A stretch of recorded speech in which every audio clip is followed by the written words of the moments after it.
Experiment में, specially हम नहीं, आपके बैक्टीरियोफेज, है ना।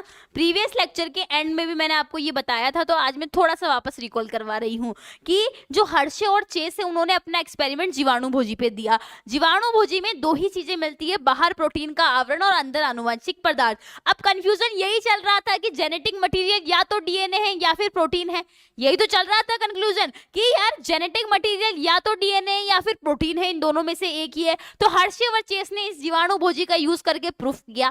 कैसे प्रूफ किया? हर्शे और चेस ने क्या करा, जीवाणुभोजी काम में लिया। जीवाणुभोजी का आनुवंशिक पदार्थ डीएनए है और उस डीएनए में आपका फॉस्फेट मिलता है, सल्फर नहीं मिलता है। वही जो इसका प्रोटीन का आवरण है उसमें सल्फर मिलता है, फॉस्फेट नहीं मिलता है, तो इसी का उपयोग किया।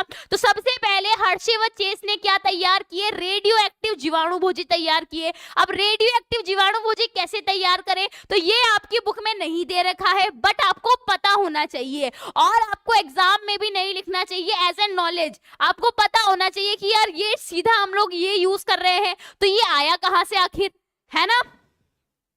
ठीक है, तो सबसे पहले रेडियो एक्टिव जीवाणुभोजी तैयार किए गए। कैसे तैयार किए गए? सबसे पहले पोषक तत्वों का, देखो दो आपके बीकर लिए गए, बीकर में पोषक तत्वों का माध्यम लिया गया, एक बीकर में डाल दिया गया रेडियो एक्टिव फॉस्फेट और बी में डाल दिया रेडियो एक्टिव सल्फर। फिर इसमें बैक्टीरिया को छोड़ दिया गया। बैक्टीरिया ने क्या करा, उस पोषक तत्वों को ग्रहण किया, तो उस फॉस्फेट और जो सल्फर था उनके अंदर प्रवेश कर गया। अब ये फॉस्फेट, रेडियो एक्टिव फॉस्फेट और रेडियो एक्टिव सल्फर कहाँ चले गए थे, बैक्टीरिया में चले गए थे। फिर हमने रेडियो एक्टिव मतलब इन बैक्टीरिया पे जीवाणुभोजी का अटैक करवाया। जैसे ही जीवाणुभोजी ने इन बैक्टीरिया पर अटैक करा, ये जो फॉस्फेट था जीवाणुभोजी के अंदर आ गया और हमारे पास में रेडियो एक्टिव जीवाणुभोजी तैयार हो गए। सबसे पहले ये वाला जीवाणुभोजी ऐसा जीवाणुभोजी जिसमें रेडियो एक्टिव डीएनए मिल रहा है, और ये वाला जीवाणुभोजी ऐसा जीवाणुभोजी जिसमें रेडियो एक्टिव प्रोटीन का आवरण मिल रहा है।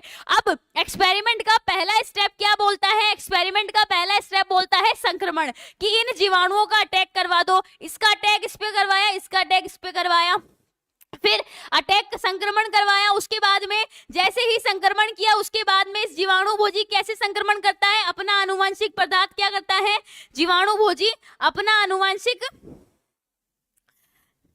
जीवाणुभोजी क्या करता है, अपना आनुवंशिक पदार्थ इस कोशिका के आनुवंशिक पदार्थ के अंदर छोड़ देता है ना, और खुद बाहर रह जाता है। और थर्ड स्टेप में अपन ने क्या किया, इसका अपकेंद्रण किया।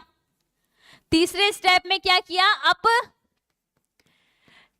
किया, मतलब इस पूरे को उठाया, इस पूरे को उठा लिया और सेंट्रीफ्यूज मशीन में डालकर जोर जोर से घुमाया। तीसरे स्टेप में क्या करा, तीसरे स्टेप में इसको हमने अपकेंद्रण किया, है ना। तीसरे स्टेप में हमने क्या किया, अपकेंद्रण किया। जब हमने इसको सेंट्रीफ्यूज मशीन में डाला और जोर जोर से घुमाया दोनों को ही, तो जो जीवाणुभोजी थे वो कैसे थे, भारी थे। जीवाणुभोजी कैसे थे, जीवाणुभोजी भारी थे, जो आपके ऊपर आ गए।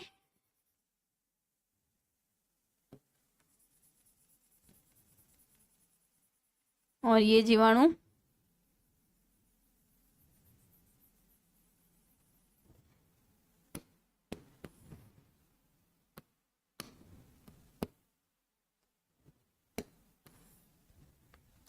ये ऊपर वाला क्या है, जीवाणुभोजी। जीवाणुभोजी भारी था, याद रखना, यहां पर भी ये जीवाणुभोजी, ये जीवाणुभोजी, और ये क्या है, जीवाणु। तो उन्होंने देखा कि जो ये ए वाला, यहां पर लिखते आ जाओ, ए पूरा ये का चल रहा है, तो ए वाले जब इस ए वाले जीवाणु और जीवाणुभोजी को संक्रमित किया, तो उसने देखा कि जीवाणुभोजी के अंदर यहाँ पर रेडियो एक्टिविटी प्रदर्शित नहीं हो रही थी, परंतु जीवाणु के अंदर यहाँ पर रेडियो एक्टिविटी प्रदर्शित हो रही थी। मतलब इस जीवाणुभोजी से जीवाणु में क्या चला गया, डीएनए चला गया। मतलब इस जीवाणुभोजी से देखो, यहाँ पर इस जीवाणुभोजी से जीवाणु में डीएनए चला गया। वहीं अगर देखो यहाँ पर जो जीवाणुभोजी था, उसका जो जीवाणुभोजी था वो रेडियो एक्टिविटी प्रदर्शित कर रहा था। मेरी बात ध्यान से सुनेंगे, हमको ये पता लगाना था कि आनुवंशिक पदार्थ जेनेटिक मटेरियल डीएनए है या आरएनए है। वो हर्शे और चेस सोच रहे थे कि रेडियो एक्टिविटी के आधार पर हम पता लगाएंगे। जैसे ही उन्होंने जीवाणुभोजी का आक्रमण कराया, है ना। तो आप देख सकते हो यहां से यहां पर क्या जा रहा है, डीएनए जा रहा है, यहां से यहां पर डीएनए जा रहा है और प्रोटीन का आवरण बाहर ही रह रहा है। मतलब एक पीढ़ी से दूसरी पीढ़ी में क्या जा रहा है, डीएनए जा रहा है। जब थर्ड स्टेप में इनको सेंट्रीफ्यूज मशीन के अंदर डालकर जोरों से घुमाया जाता है तो सांद्रता के आधार पर जीवाणु भोजी ऊपर और जीवाणु नीचे आ जाता है।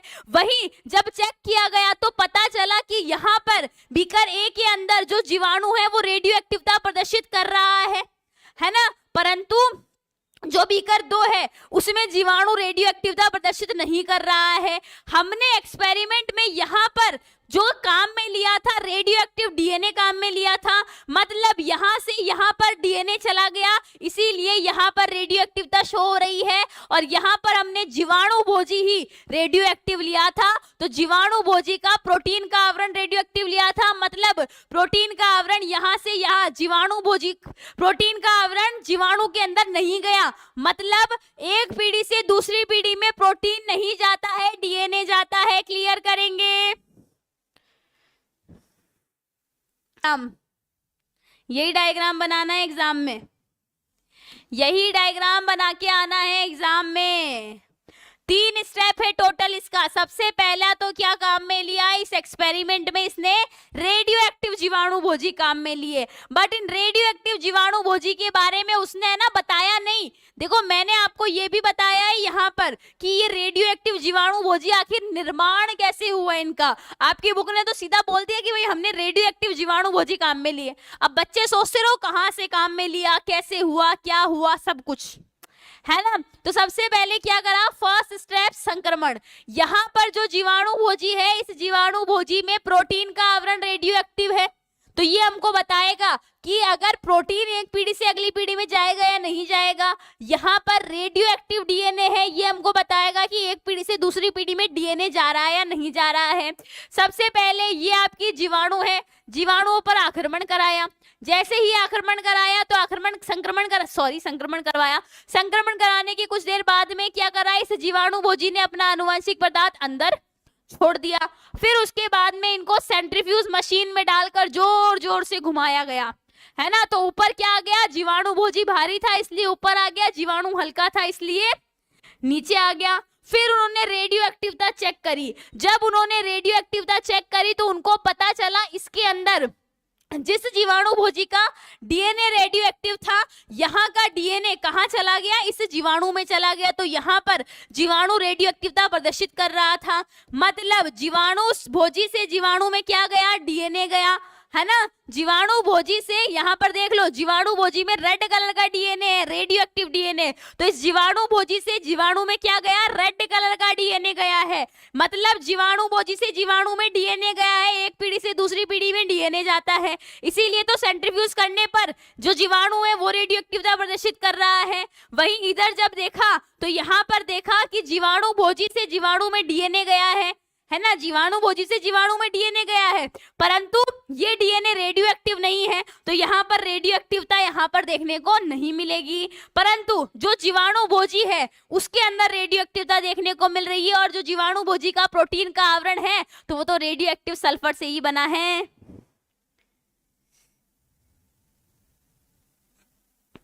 ऐड कर सकते हो कि यहाँ पर P32 की रेडियो एक्टिवता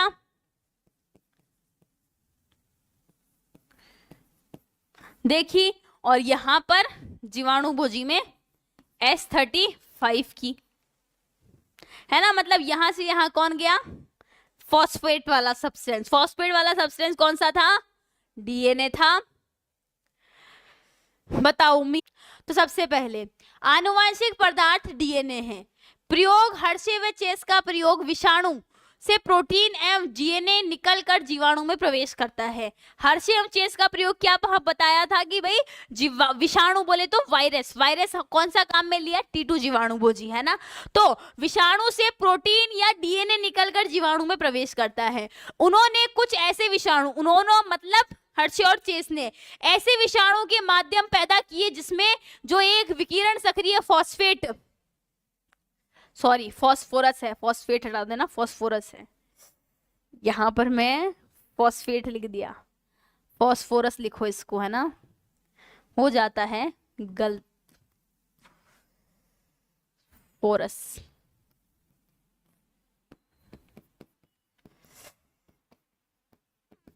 है ना। फिर देखो उन्होंने कुछ विषाणुओं को ऐसे माध्यम में पैदा किया जिसमें एक विकिरण सक्रिय फॉस्फेट और दूसरे विषाणुओं को विकिरण सक्रिय सल्फेट में वृद्धि करवाया। मतलब उन्होंने एक ऐसे बैक्टीरियोफेज तैयार किए, ऐसे वायरस तैयार किए जिसमें एक में तो रेडियो एक्टिव फॉस्फेट था, एक में रेडियो एक्टिव सल्फर था। जिन विषाणुओं को रेडियो एक्टिव फॉस्फेट की उपस्थिति में पैदा किया उनमें विकिरण सक्रिय डीएनए पाया गया, जबकि विकिरण सक्रिय प्रोटीन नहीं था। जिन जीवाणुओं को, ध्यान से सुनो, जिन जीवाणुओं के अंदर रेडियो एक्टिव फॉस्फेट था तो वहां पर रेडियो एक्टिवता उनका डीएनए प्रदर्शित कर रहा था, क्योंकि फॉस्फेट डीएनए का पार्ट है और डीएनए से जाकर जुड़ जाएगा तो डीएनए रेडियो एक्टिवता प्रदर्शित करेगा, क्योंकि डीएनए में फॉस्फेट होता है, प्रोटीन नहीं। वहीं ठीक इसी तरह से विषाणु जिसमें विकिरण सक्रिय सल्फर उपस्थित में पैदा किया था वहां पर विकिरण सक्रिय प्रोटीन थी, मतलब रेडियो एक्टिव प्रोटीन वहां पर मिल रही थी, क्योंकि डीएनए विकिरण सक्रिय नहीं था, क्योंकि डीएनए में सल्फर नहीं होता है। विकिरण सक्रिय जीवाणु भोजी को ई कोलाई जीवाणु से चिपक जाते हैं, जो आपके अब बैक्टीरियोफेज का अटैक उन्होंने कहां पर करवा दिया, बैक्टीरियोफेज का अटैक उन्होंने करवा दिया बैक्टीरिया के ऊपर। उसके बाद में देखो तो ये विकिरण सक्रिय ये जो आपके रेडियो एक्टिव जीवाणु भोजी है या फिर जीवाणु भोजी है, बैक्टीरिया पर कैसे आक्रमण करते हैं, सबसे पहले उसकी सतह पर चिपक जाते हैं, संक्रमण करते हैं, फिर अपना आनुवंशिक पदार्थ उनके अंदर डालते हैं, है ना। जैसे संक्रमण आगे बढ़ता है जीवाणु सम्मिश्र को हिलाने से विषाणु के आवरण अलग हो जाते हैं। जीवाणुओं को आप केंद्रक पचरण कराने पर विषाणु कण जीवाणु से अलग हो जाते हैं। जो बैक्टीरिया विकिरण सक्रिय डीएनए रखने वाले विषाणु से संक्रमित हुए थे वे विकिरण थे, अतः स्पष्ट है जो पदार्थ विषाणु से जीवाणु में प्रवेश करता है वह डीएनए है, और जो जीवाणु रेडियो एक्टिव प्रोटीन था वहां पर देखो जिन जीवाणुओं पर आपने रेडियो एक्टिव फॉस्फेट वाले, है ना, क्या लिखा हुआ है, जो जीवाणु जो रेडियो एक्टिव डीएनए वाले बैक्टीरिया से संक्रमित हुए थे वो जीवाणु रेडियो एक्टिवता प्रदर्शित कर रहे थे, वहीं जो जीवाणु रेडियो एक्टिव सल्फर वाले बैक्टीरिया से संक्रमित हुए थे वो रेडियो एक्टिवता प्रदर्शित नहीं कर रहे थे। इनसे संकेत मिलता है कि प्रोटीन विषाणु से जीवाणु में प्रवेश नहीं करता, इसी कारण से आनुवंशिक पदार्थ डीएनए है जो विषाणु में जाता है। और इसी के साथ आपके ये तीनों